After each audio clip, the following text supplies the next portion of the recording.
السلام عليكم ورحمة الله وبركاته.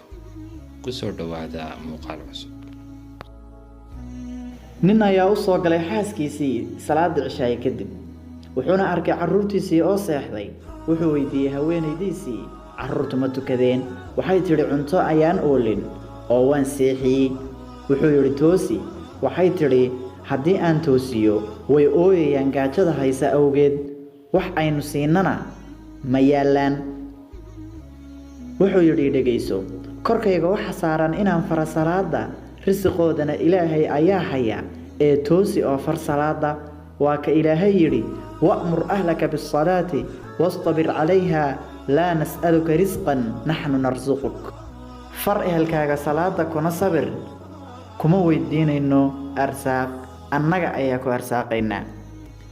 haweenaydii way toosisay carruurtii. markii ay salaaddii dhammaysteen waaba albaabkii guriga oo la garaacayo. way fureen. waaba mid ka mid a raggii ugu hodansanaa magaalada oo sida xeedho ay ku jiraan nooc walba oo cuntooyinka ugu macaan ah. wuxuuna yidhi hoo ehelkaaga sii. wuxuu ku yidhi waa maxay arrinkaagu? wuxuu yidhi waxaa ii yimi mid ka mid a ragga ugu sharafta badan waddanka, cuntadanna isaga ayaan u diyaariyey, balse intii aanu cuntada cunin ka hor ayaannu yar murannay. wuxuuna ku dhaartay inaanu cuntada cunin, wuuna baxay.